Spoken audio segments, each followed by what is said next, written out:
할렐루야. 예, 반갑습니다. 원래 처음 부임하면 긴장해야 되는데 여러분도 긴장이 안 되시죠? 예. 4년 전에 서북교회로 가셨습니다. 보니까 제일은 아닐지 모르지만 어쨌든 밑에서 위까지 올라간 것이더라고요. 또 엄청나게 추웠습니다. 어쨌든 그때가 기억이 납니다. 그런데 또 느닷없이 4년 후에 다시 이쪽으로 또 보내시네요. 그래서 마치 고향을 떠났다가 객지에 가서 있다가 다시 돌아온 그런 기분이 듭니다. 어쨌든 여러분과 더불어 이제 2년간 같이 또 이렇게 신앙 안에서 은혜 안에서 또 지내게 된 것을 하나님 앞에 감사를 드립니다. 그러면 예수 그리스도 이름으로 말씀 증거 드리겠습니다. 이 시간에는 가장 귀중한 것을 얻으려면 그런 제목의 말씀입니다. 마태복음 13장 말씀 찾겠습니다. 마태복음 13장 44절로 46절까지 말씀 같이 읽겠습니다.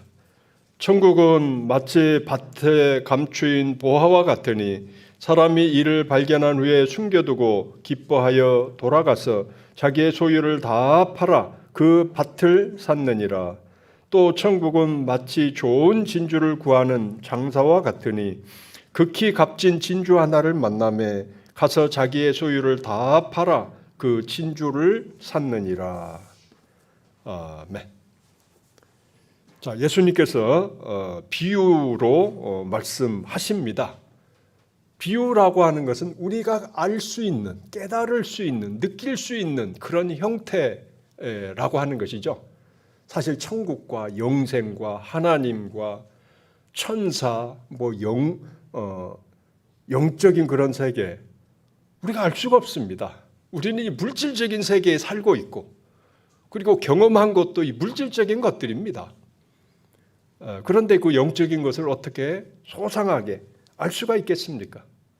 그래서 예수님께서는 이 세상에 일어나는 사건, 이 세상의 물건, 이 세상에 우리가 겪는 것들을 통해서 이 하늘나라에 관해서 그래도 이 세상으로 비교하면 이 정도 되는 것이다 하는 것을 우리에게 알려주시는 것이 바로 비유인 것이죠. 자, 그런데 오늘 비유는 천국의 비유입니다. 천국은 어떤 것이냐? 천국은 이와 같은 것이다. 그걸 또 얻으려면은 이렇게 해야 되는 것이다 하는 것을 우리에게 예수님께서 알려주시는 것입니다. 자, 천국은 마치 보화와 같다 이런 말씀을 하십니다. 자, 그런데 이 보화는 우연히 발견한 보화입니다. 내가 막 찾아다녀서 발견한 이게 아니에요. 우연히 발견한 그런 보화.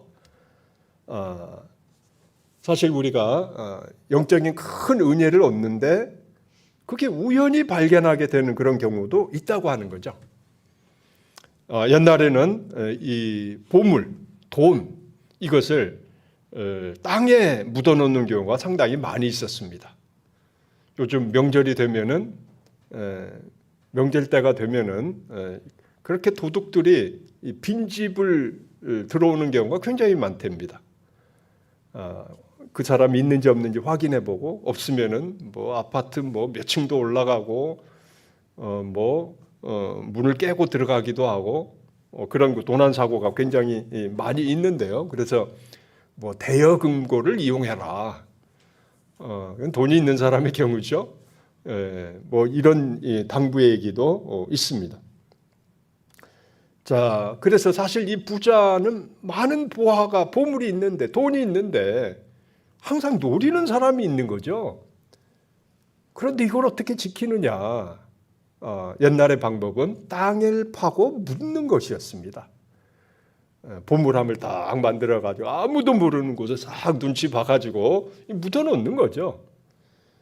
그래서 도둑들로부터 지켰고 또 이제 전쟁으로부터도 지키고 뭐 이렇게 된 것입니다. 자, 그런데 이 주인이 그만 죽고 말았습니다. 세상을 떠났어요. 자기 아들에게도 그걸 알려주지도 않고 알려줄 기회가 없이 그냥 죽었던 것 같습니다. 그러니까 이거 아무도 모르는 겁니다. 거기에 보화가 있는지 없는지 알 수가 없었는데 마침 그 땅을 경작한 아마 소장농이겠죠. 그 밭을 얻어가지고 이제 그 갈아서 이 작물을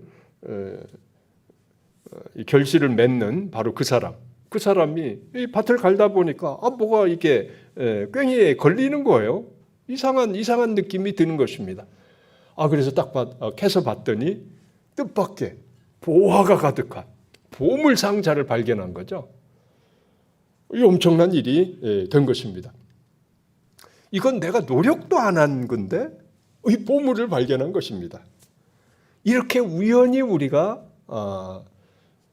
요즘 말로 하면 횡재를 하는 수가 있다. 보화를 발견할 수가 있다 하는 것이죠. 그 비너스상이라고 아주 유명한 조각품이 있습니다. 그런데 그 조각품이 농부에게서 발견이 됐다고 합니다. 농부.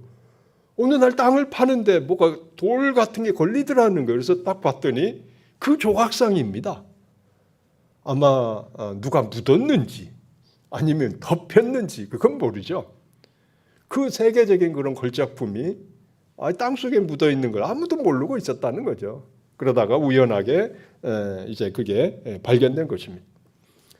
자, 이랬을 때 어떻게 해야 되는가 하는 것이죠. 그것을 내 것으로 만들려면 우연히 엄청난 보화, 엄청난 그런 것을 발견했을 때 이것을 내 것으로 하려면 어떻게 해야 되느냐 하는 것을 예수님께서 말씀하시는 것입니다. 사실 그 당시 법으로 하면은 그 땅 주인의 것이라고 합니다. 땅에서 발견됐으니까 사실은 그 소유는 주인의 것이거든요. 이 사람은 경작만 했을 뿐이고 그것까지 캐내가도록 허락해 준 것은 아닌 거죠. 그러니까 이 사람도 그걸 합니다.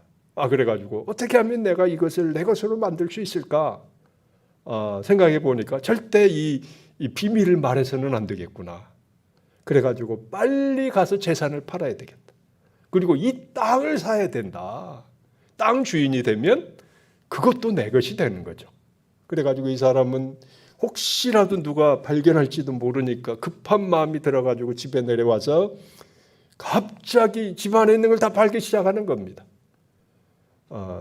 집도 팔고 뭐 자기가 가지고 있는 모든 것도 팔고 파는데 제값을 받으려면 좀 시간을 기다려야 되는데 마음이 급한 거예요. 저 사이에 누가 발견할 수도 있고 그래가지고 아마 헐값에 팔았는지도 모릅니다. 그러니까 사람들이 이상하게 생각하는 거죠. 저 사람이 이상해졌다. 지금 제정신이 아니다. 미쳤나? 땡 뺏어서 일하다가 이거 일사병에 걸려가지고 저런 행동을 하는가? 왜 제값도 안 받고 그냥 막 팔아 제끼지? 이상하게 된 것임에 틀림없다. 아마도 제정신이 아니라고 생각을 했을 것입니다. 그러나 그 사람은 거기에 전혀 개의치 않습니다. 자기만 알고 있는 그 비밀이 있기 때문이죠. 그래서 어쨌든 그걸 다 팔고 그 다음에 주인한테 가서 그 밭을 이제 팔라고 하는 거죠. 그래서 아마 그 밭을 드디어 이제 샀습니다. 그때 얼마나 기분이 좋았겠습니까? 그러면서 그 보물을 이제 공개를 하는 거죠. 봐라, 내가 이걸 이렇게 발견한 것이다. 이제는 이것이 내 것이다. 엄청 기뻤겠죠? 사람들도 그제서야 이제 이해를 했습니다. 저 사람이 우리가 이해하지 못할 행동을 했는데 왜 저렇게 헐값에 자기 재산을 막 팔고 왜 저럴까? 조금 미쳤음이 틀림없다. 이렇게 생각을 했는데 그게 아니었구나. 이 사람은 어리석은 사람이 아니라 정말 지혜로운 사람이었구나 하는 것을 이제 알게 된 거죠. 인정하게 된 것입니다. 흔히 우연히 얻은 것은 쉽게 없어질 수 있다는 그런 얘기가 있습니다. 흔히 꽁돈이라고 그러죠. 예상 안 했는데 우연히 그냥 딱 뭔가 얻었어요. 길에서 주웠다든지 누구한테 좀 받았다든지 그러면은 어떻습니까? 꽁돈이니까 빨리 써야 된다. 뭐 이런 얘기가 있죠. 우연히 내가 얻은 거니까 뭐 그냥 쉽게 나갈 수도 있습니다. 그러나 이 사람은 그렇게 생각 안 했다는 거죠. 아무리 우연히 발견했어도 이건 정말 귀한 것이다. 이걸 내가 절대로 놓칠 수 없다. 이런 생각을 가지고 힘을 다해서 그것을 얻고 그리고 지켰다 하는 것입니다. 자, 오늘날 영적으로 말하면은 이 진리를 그리고 참예수 교회를 우연히 알게 된 거예요. 내가 뭐 성경을 보고 자 정말 진리가 있는 교회가 어딜까 막 이렇게 쫓아다닌 게 아닙니다. 우연히 결혼을 했는데 그 집안이 우리 교회에 다니는 참예수 교회를 다니는 그런 집안이었어요. 전혀 생각도 안 했는데 어떻습니까? 우연히 이 보화를 발견한 것이나 똑같은 것이죠. 그리고 친구를 따라왔는데 별 기대도 안 하고 왔는데 참예수교회에 또 오게 된 것입니다. 제가 어떤 자매님을 알고 있는데 그 자매님은 친구를 따라왔어요. 마침 한 직장을 그만두고 좀 쉴 때 우리 교회 내가 다니는 교회 같이 가자 해가지고 데려왔습니다. 그랬더니 와서 보니까 다른 교회를 많이 가봤던 그런 자매였는데 우리 교회 와서 보니까 막 방언으로 막 기도를 하는 거예요. 그런데 이 자매는 그 방언에 대해서 굉장히 인식이 좋았습니다. 이것은 영적으로 아주 높은 단계에 있는 사람들이나 하는 거다. 성령의 은사다. 그런데 여기는 어떻게 모두 애들까지도 막 방언 기도를 하고 이럴까? 자기는 그 전에 그 얘기를 듣고 나도 이 성령을 먹고 방언으로 기도했으면 좋겠다고 그걸 굉장히 사모했었다는 겁니다. 그런데 친구를 따라서 와 보니까 여기는 그냥 막 노나올 것 없이 성령을 받고 방언으로 기도하니까 나도 정말 성령을 받아야 되겠다.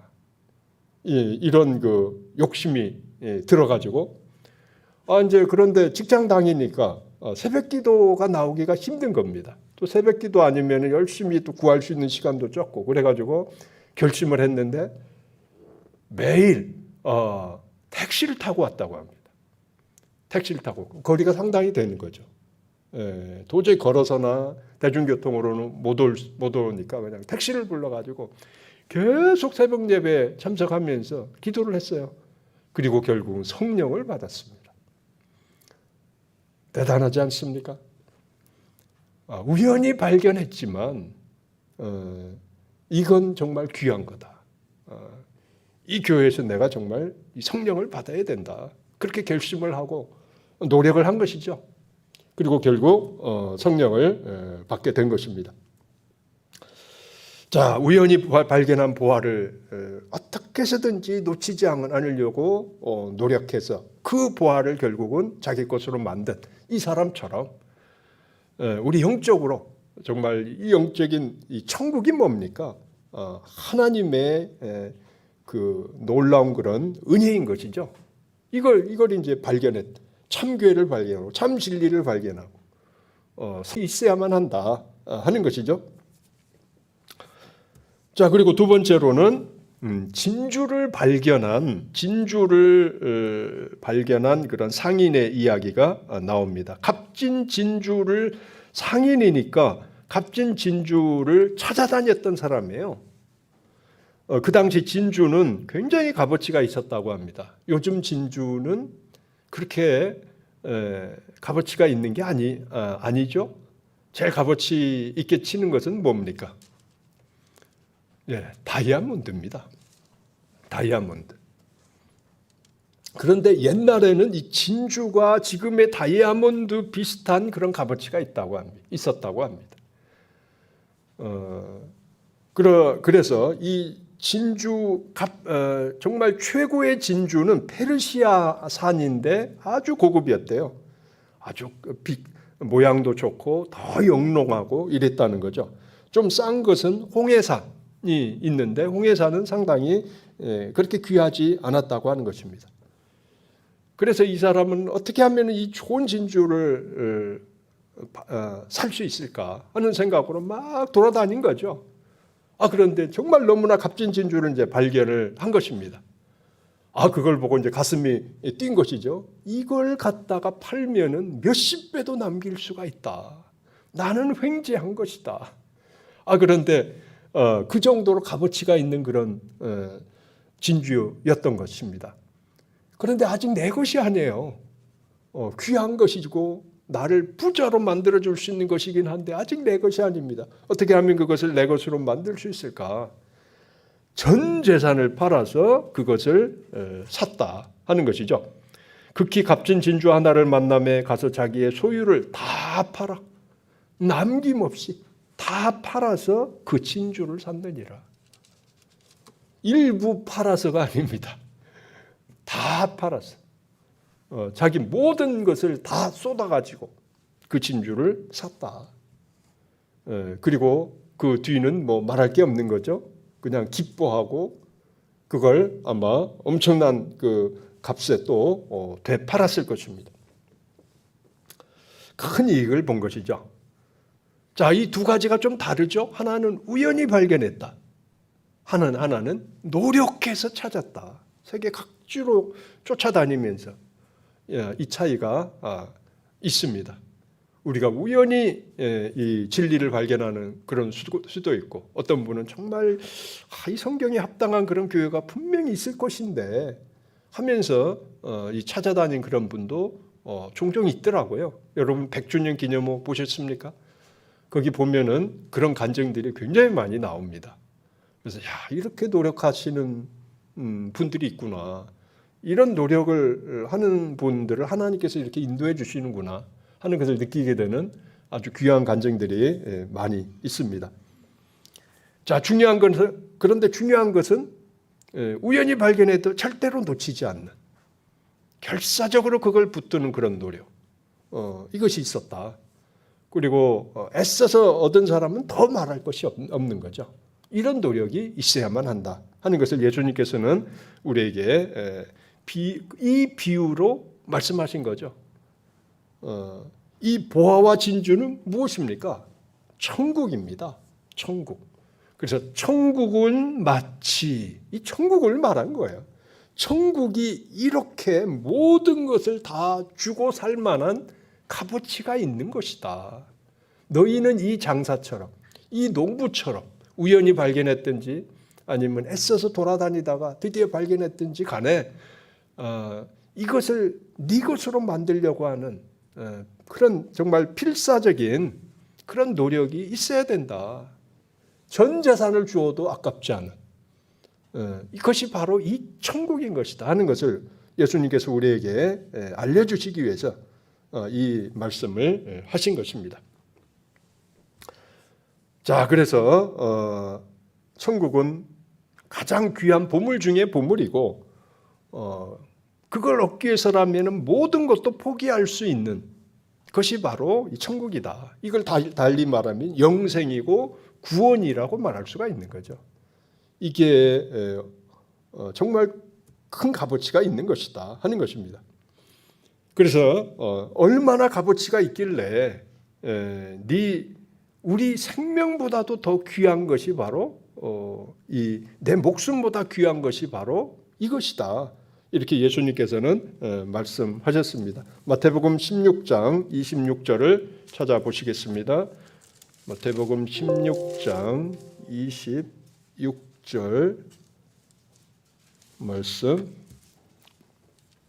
사람이 만일 온 천하를 얻고도 제 목숨을 잃으면 무엇이 유익하리요? 사람이 무엇을 주고 제 목숨을 바꾸겠느냐? 사실 사람에게서 이 세상에서 제일 값어치 있는 게 뭐냐? 그러면은 내 생명이라고 말할 수밖에 없죠. 무엇과 이걸 바꿀 수 있겠느냐? 몇 억 줄 테니까 네 목숨을 나한테 줘라. 이걸 받아들일 수 있을까요? 온 천하를 다 줄 테니까 너 죽어라. 그러면은 알겠다고. 아유, 그거 얻으면 난 죽을 수도 있지. 죽을까요? 아니죠. 그것 보고도 안 받고, 이게 사실은 자기 생명인 거죠. 끝까지 지키려고 하는 게 자기 생명이고 목숨 아닙니까? 그래서 정말 그 어려운 그 수술, 고통스러운 수술을 수십 번 하는 사람이 있답니다. 얼마나 수술 같은 게 힘들고 그 후유증이 또 얼마나 심합니까? 그럼에도 불구하고 그 이유는 딱 하나죠. 살려고요. 살려고 그 엄청난 수술 받고 고통을 다 감내하고 이러는 것입니다. 끝까지 포기 못하는 게 이 생명인 거죠.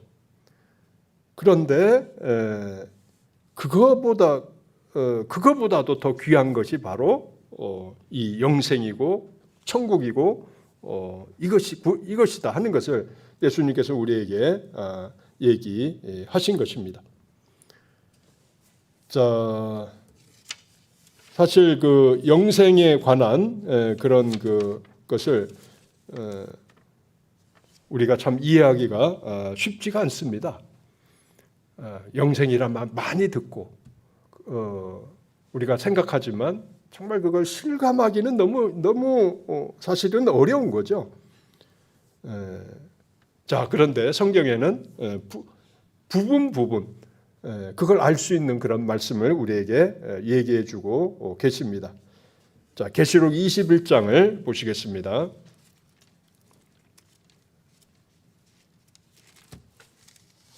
계시록 21장 말씀 3절 4절입니다. 계시록 21장 3절 4절 우리 같이 읽겠습니다.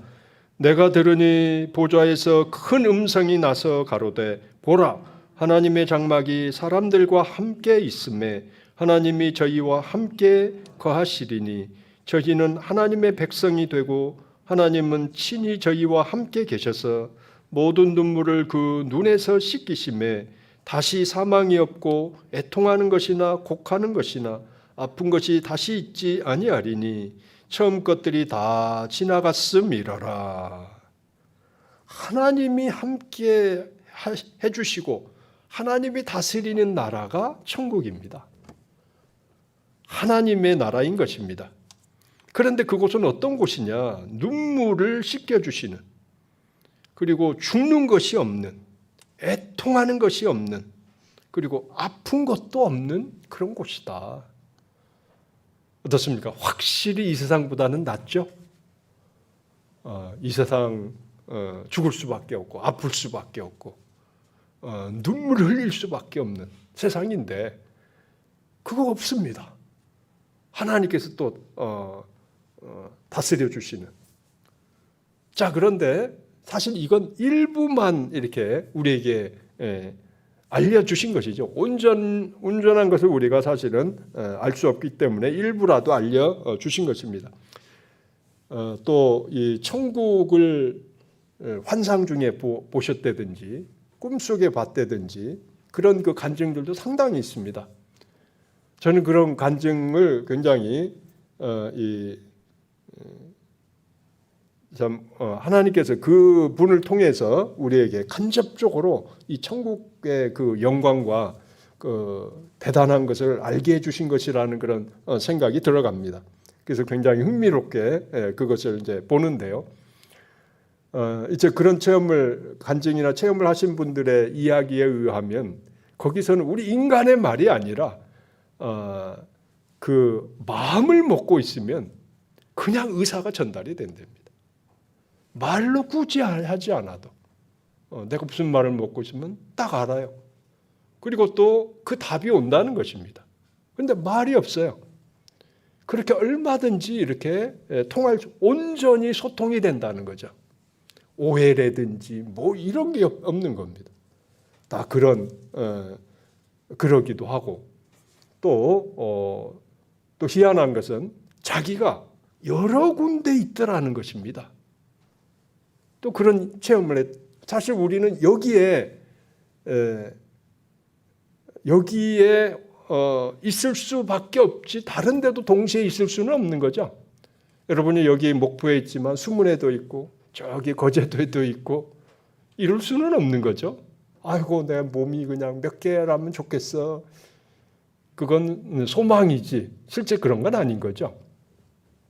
그런데 자기가 여러 군데 있더라는 것입니다. 굉장한 거죠.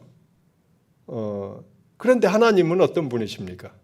천지에 충만하시다. 하나님을 피해서 도망할 수가 없다. 아무리 멀리 도망가도 거기 계시더라. 즉 하나님은 엄청나게 크신 분인 거죠. 엄청나게 큰 영인 것입니다. 그런데 이제 그분들이 본 것은 자기도 하나님하고는 비교할 수 없지만 자기도 뭔가 이 세상보다는 훨씬 차원 높은 여러 군데 있다는 거예요, 이게. 그런 것을 또 체험을 했다고 하는 것입니다. 그리고 그곳의 아름다움은 이 세상의 어떤 언어로 표현할 수가 없더라. 사실 뭐처럼 아름답다고 해야 되는데 그게 없는 거예요.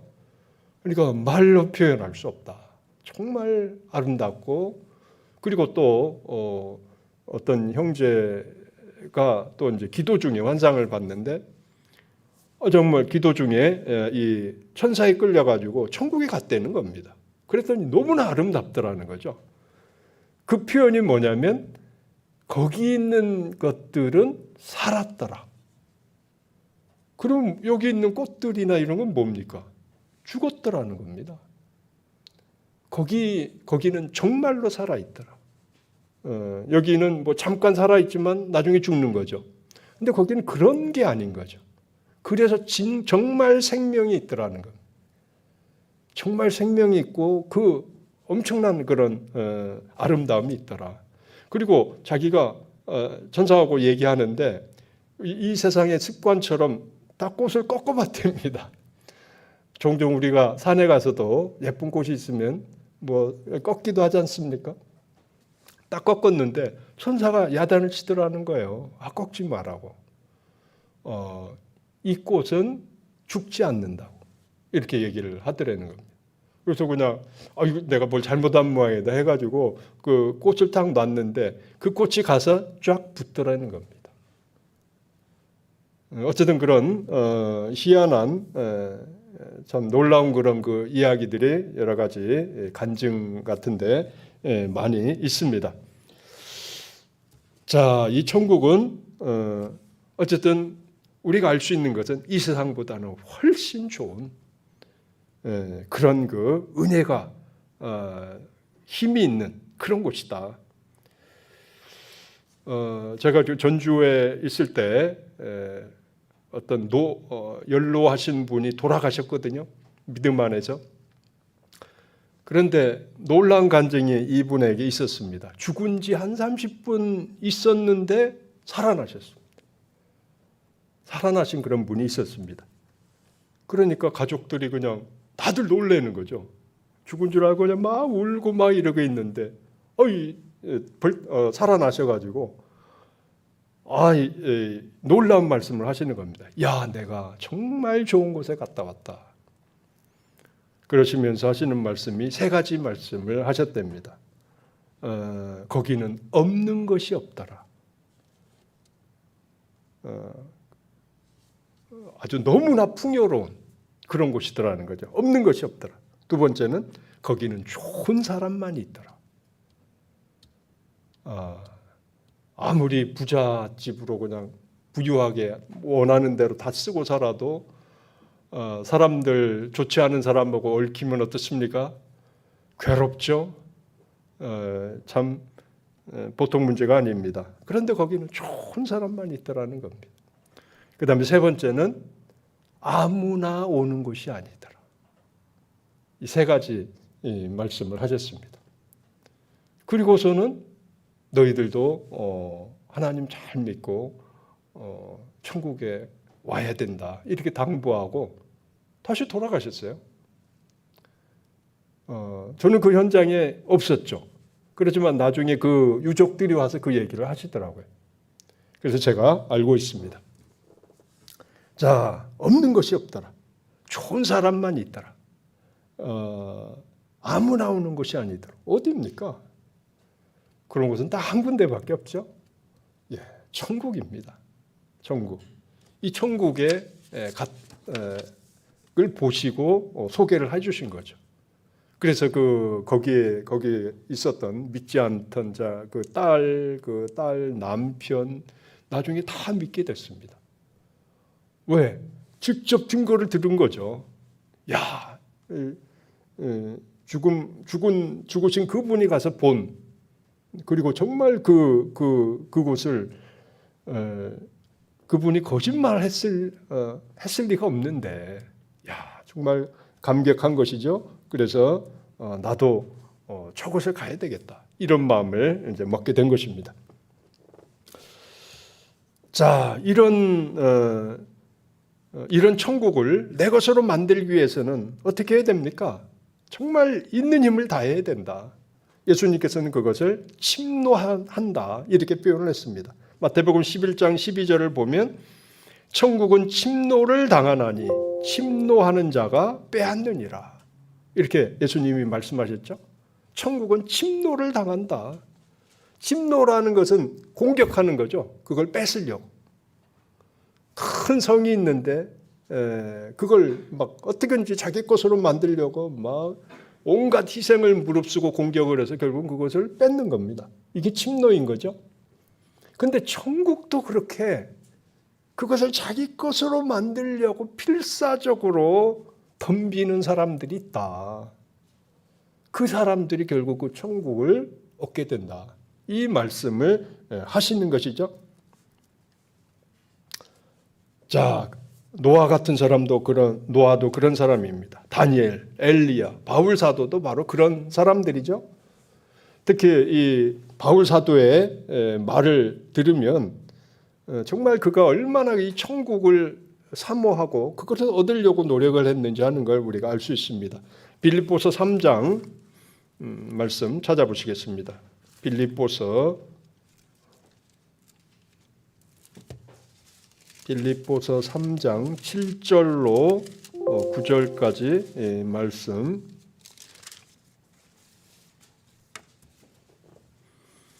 빌립보서 3장 7절로 9절 읽겠습니다. 그러나 무엇이든지 내게 유익하던 것을 내가 그리스도를 위하여 다 해로 여길 뿐더러 또한 모든 것을 해로 여김은 내 주 그리스도를 아는 지식이 가장 고상함을 인함이라. 내가 그를 위하여 모든 것을 잃어버리고 배설물로 여김은 그리스도를 얻고 그 안에서 발견되려 함이니 내가 가진 의는 율법에서 난 것이 아니요 오직 그리스도를 믿음으로 말미암은 것이니 곧 믿음으로 하나님께로서 난 의라. 자, 내가 그를 위하여 즉 그리스도를 위하여 모든 것을 잃어버리고 배설물로 여긴다. 배설물은 빨리 처리해야 되는 그런 것이죠. 그냥 멀리해야 되는 것이죠. 이 자기가 가지고 있는 그 명예라든지 학문이라든지 그 지위라든지 얼마나 이 세상에서는 귀한 것들입니까? 바울 사도에게는 그게 있었죠. 부잣집에서 로마 시민권도 있고 게다가 또 그 신학도 아주 뭐 요즘 말하면 뭐 신학 박사학위를 받은 그런 것과 다름없는 그런 아주 대단한 사람이지 않았습니까? 그럼에도 불구하고 이걸 다 배설물로 여긴다. 이건 아무것도 아니다. 왜? 그리스도 안에서 발견한 이것이 너무 귀해가지고 이건 진짜 하찮은 것이다. 난 다 버려도 상관없어. 이래가지고 진짜 자기 생명을 걸고 막 복음 전파를 했던 사람인 것입니다. 이런 사람이 천국을 빼앗는다는 거죠. 천국은 침노를 당한다. 침노하는 자가 빼앗는다. 이런 결사적인 노력, 이런 노력이 있어야만 한다 하는 것이죠. 자, 우리 예수님의 그 비유의 말씀을 통해서 우리가 천국을 가질 자격이 있는 사람은 누구냐? 기회를 붙잡는 사람이다 하는 걸 우리가 알 수가 있습니다.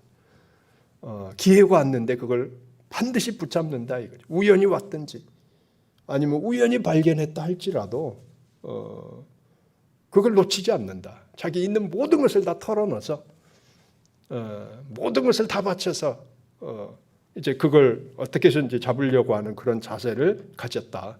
침노하는 것도 마찬가지죠. 이런 마음이 있어야만이 이 귀한 것을 얻을 수가 있는 것이다. 자, 이런 자세, 이게 정말 소중한 그런 자세가 되겠습니다. 자, 이렇게 되려면은 영적으로는 어떻습니까? 어떤 일이 있어도 믿음 안에 있어야 된다. 이것은 교회 안에 있어야 된다 하는 것이죠. 그래야만이 내가 가진 내가 발견한 이 보화를 지킬 수가 있다. 이걸 잃어버려서는 안 된다고 하는 것입니다. 사실 우리가 이사를 가든지 취직을 하든지 뭐 외국에 뭐 이민을 가든지 유학을 가든지 이런 경우가 많이 있습니다. 그런데 거기서 믿음을 잃어버리고 아니면 믿음 생활을 잘 못하고 이런 경우도 상당히 있어요. 사실은 더 발전하려고 돈도 더 벌려고 뭔가 더 높은 지위도 얻으려고 하는 그런 마음에서 그걸 한 것이죠. 그런데 정작 중요한 것은 생각하지 않았기 때문에 그 탈이 난 것입니다. 그건 무엇입니까? 믿음인 것이죠. 그래서 정말 믿음을 귀하게 여기면 그곳에 아무리 좋은 직장, 돈을 많이 주고 내가 뭐 출세할 수 있는 그 뭐가 있다 할지라도 교회가 없다면 함부로 가서는 안 되는 거죠. 내가 믿음 생활을 제대로 할 수 없는 곳이라면 아무리 더 나은 그런 조건을 나한테 제시한다 할지라도 우리가 쉽게 움직여서는 안 되는 것이죠. 교회를 먼저, 내 믿음을 먼저 우선시해야 되고, 교회가 있는 곳이냐 아니냐. 교회가 있다면 내가 작은 보수라도 난 거기를 다니겠다. 이게 바로 믿음을 귀하게 여기는 그런 사람이 아니겠습니까? 어떤 분은 교회가 장소를 옮길 때마다 항상 자기도 교회 가까이 한 10m 이내로 이사를 가신다는 분이 있습니다. 그런데 그분의 얘기는 참 대단한 얘기를 하시더라고요. 자기는 믿음이 없다는 거예요. 자기는 약하다는 겁니다. 약하니까 교회에 가야 된다. 약하니까 새벽 기도도 가야 되고 말씀도 더 들어야 되고 그런다는 거죠. 그래서 자기는 항상 뭐 정말 교회에서 아주 가까운데 집을 얻어가지고 그렇게 이제까지 생활을 했다. 또 어떻게 보면 그분은 자기 연약함을 알기 때문에 더 간절하게 그런 믿음의 행동을 할 수 있었던 것이죠. 어쨌든 내가 발견한 이것을 어떻게 해서든지 잘 지켜야 된다. 지키는 것은 우리의 몫입니다. 그 사람이 결국은 그것을 소유하게 될 것이다 하는 것이죠. 그리고 두 번째로는 지혜롭게 행동을 했다 하는 것입니다. 지혜롭게. 세상 사람들이 이해를 못해도 정말 이것이 얼마나 중요한지를 알면 다른 사람이 이해하든지 어떤 말을 하든지 상관없는 거죠. 무시하는 겁니다. 몰라서 그래. 이 세상에서 혹시 그 결과가 나타나지 않는다 할지라도 그것이 나타날 때가 있습니다. 최후의 심판 때입니다. 하나님께서 심판하실 때 뭐 양과 염소를 나누듯이 딱 이렇게 나눈다고 했죠. 그리고 생명책에 기록된 그 이름을 부르신다고 했습니다. 그때 드러나는 거죠. 아이고 이럴 줄은 몰랐네 하는 사람도 있을 것이고, 내가 이렇게 믿음을 지키니까 하나님께서 이런 엄청난 은혜를 주시는구나, 이렇게 기뻐하는 그런 사람이 있게 되는 것이죠. 지혜롭게 행동해야 되겠다.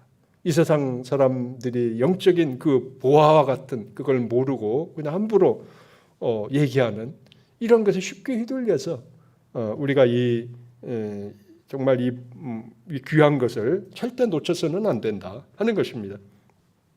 그리고 세 번째로는 대가를 지불해야 된다 하는 것입니다. 모든 것을 쏟아 부어야 된다 하는 것입니다. 우리 유명한 축구 선수 중에 박지성 선수가 있는데, 이 박지성 선수가 아주 대단한 인물이죠. 처음으로 영국 프리미어리그에 진출해서 그 뒤를 따라서 우리 손흥민 선수도 진출하고 막 이랬던 사람입니다. 그런데 거기서 살아남기 위해서 얼마나 노력을 했는지 모릅니다. 그래서 이제 은퇴를 했는데 진찰을 해보니까 연골이 다 닳아서 없어졌답니다. 연골. 우리 노인분들만 연골이 닳아서 없어지는 게 아니고 축구 선수도 너무 이제 연골을 많이 쓰는 거예요. 그리고 막 급회전도 하고 연골이 상할 만한 그걸 하는데 이것저것 따질 수가 없는 거죠. 정말 죽기 살기로 해야 거기서 살아남을 수 있기 때문에. 그래서 연골이 없답니다. 그 말을 듣고 아주 어떤 세월을 살았는지 하는 것들이 참 짐작이 되더라고요. 최선을 다한 거죠. 이것저것 따지지 않고 정말 죽기 살기로 뛴 것입니다. 모든 것을 다 쏟아야 된다. 그래서 전 재산을 다 팔아 진주를 사고 전 재산을 다 팔아서 그 밭을 사서 결국 그 부하를 자기 것으로 만들고 이랬던 사람처럼 우리도 이 신앙 안에 이 신앙, 우리 이 구원, 이 영생, 이 천국을 내 것으로 만들기 위해서는 정말 모든 것을 다 쏟는 그런 노력이 있어야 된다. 거기에 우리의 목숨도 들어갑니다. 누가복음 14장 26절 말씀. 누가복음 14장 26절 말씀 찾겠습니다.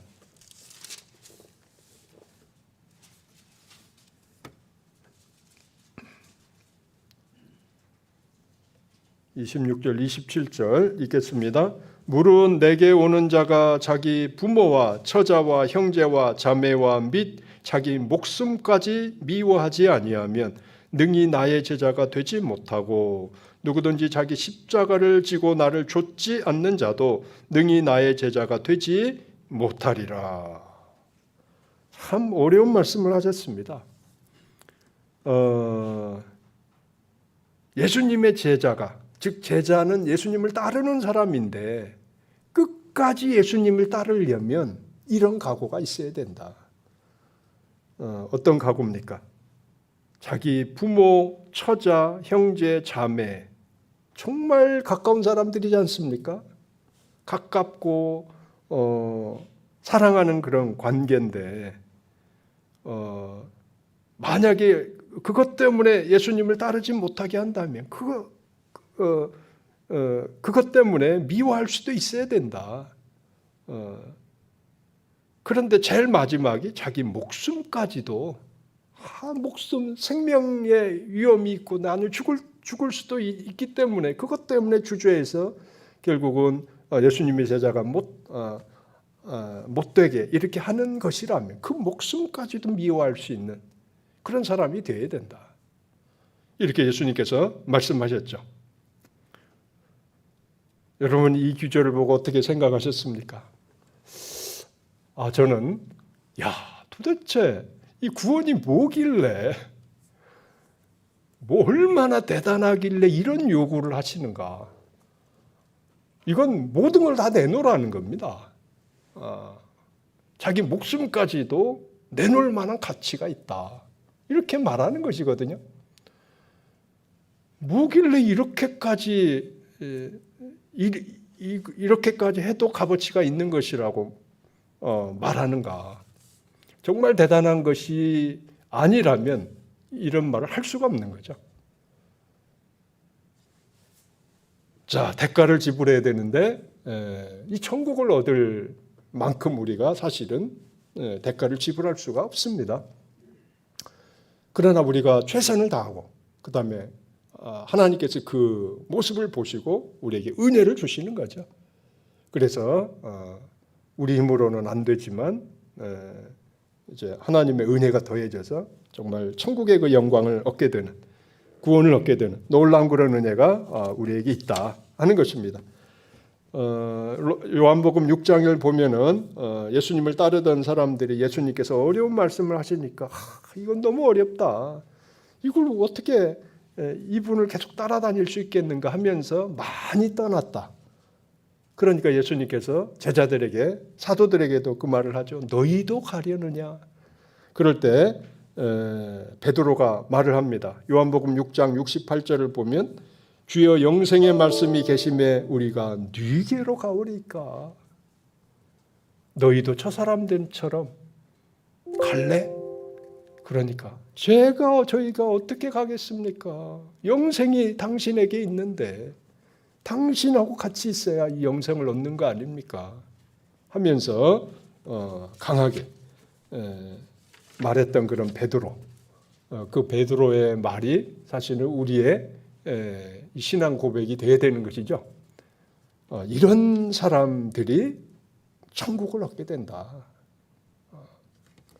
하는 것을 예수님께서 오늘 이 천국 비유를 통해서 말씀하셨습니다.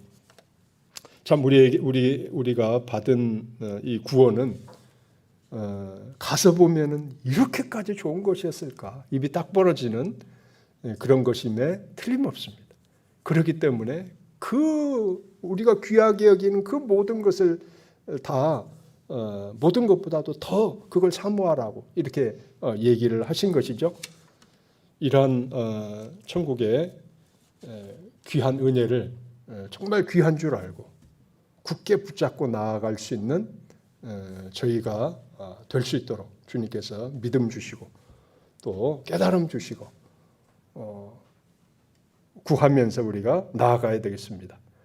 이랬을 때 하나님의 놀라운 그런 은혜와 축복이 이 보화를 얻은 사람처럼 바울 사도처럼 또 영생의 말씀이 계신데 누가 우리가 네게로 가겠습니까?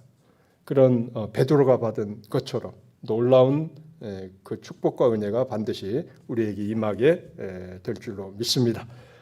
다 같이 묵도 드리시겠습니다.